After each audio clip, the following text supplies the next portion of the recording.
प्राचीन काल में किसी नगर में एक बुढ़िया रहती थी। वह प्रत्येक रविवार को सुबह उठकर स्नान आदि से निवृत्त होकर घर के आंगन को गाय के गोबर से लीपकर स्वच्छ करती थी।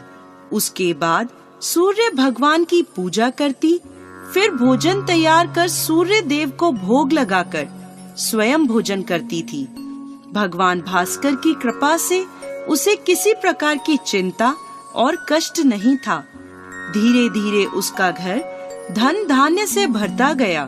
उस बुढ़िया को सुखी देखकर उसकी पड़ोसन उससे जलने लगी। बुढ़िया के पास कोई गाय नहीं थी, अतः रविवार को घर लीपने के लिए वह पड़ोसन के आंगन में बंधी गाय का गोबर लाती थी। पड़ोसन ने ईर्ष्या में आकर अपनी गाय को घर के भीतर बांध लिया, जिस कारण बुढ़िया को रविवार को गोबर नहीं मिला। बुढ़िया अपना आंगन नहीं लीप सकी। आंगन ना लीपने के कारण उसने ना तो भोजन बनाया, ना ही सूर्य देव को भोग लगाया और स्वयं भी भोजन नहीं करा। सूर्यास्त होने पर भूखी प्यासी सो गई। इस प्रकार उसने निराहार व्रत करा। रात्रि में सूर्य भगवान ने उसे स्वप्न में दर्शन दिए और उन्होंने भोग न लगाने का कारण पूछा, तो बुढ़िया ने बहुत ही करुण स्वर में पड़ोसन द्वारा घर में गाय बांधने और गोबर न मिल पाने की बात कही। सूर्य देव ने अपने भक्त की परेशानी का कारण जानकर उसकी परेशानी दूर करते हुए कहा, माता, मैं आपकी भक्ति से प्रसन्न हूँ। मेरा व्रत करने और कथा सुनने से निर्धन को धन और बांझ स्त्रियों को पुत्र की प्राप्ति होती है। इसलिए मैं आपको एक ऐसी गाय देता हूँ जो सभी इच्छाएं पूर्ण करती है। स्वप्न में बुढ़िया को ऐसा वरदान देकर भगवान सूर्य अंतर ध्यान हो गए। प्रातःकाल सूर्योदय से पूर्व उस बुढ़िया की आँख खुली तो अपने घर के आंगन में एक सुंदर गाय को देखकर वह हैरान हो गई।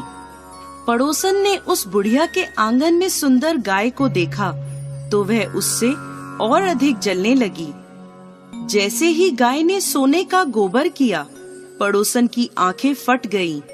पड़ोसन ने उस बुढ़िया को आसपास न पाकर तुरंत उस गोबर को उठाया और अपने घर ले गई तथा अपनी गाय का गोबर वहां रख आई। बुढ़िया को सोने के गोबर के बारे में पता ही नहीं चला और बुढ़िया पहले की तरह भगवान सूर्य देव का व्रत करती रही और कथा सुनती रही। पड़ोसन की चालाकी देखकर एक दिन सूर्य भगवान ने तेज आंधी चलाई, जिसके कारण बुढ़िया ने गाय को घर के भीतर बांध लिया। सुबह उठकर बुढ़िया ने गाय का गोबर देखा तो उसे बहुत आश्चर्य हुआ। उस दिन के बाद बुढ़िया गाय को घर के भीतर बांधने लगी। सोने के गोबर से बुढ़िया कुछ ही दिनों में धनवान हो गई। अब पड़ोसन बुरी तरह जल भुनकर राख हो गई। जब उसे सोने का गोबर पाने का कोई उपाय नहीं सूझा तो वह राजा के दरबार में पहुंची और राजा को सारी बात बताई।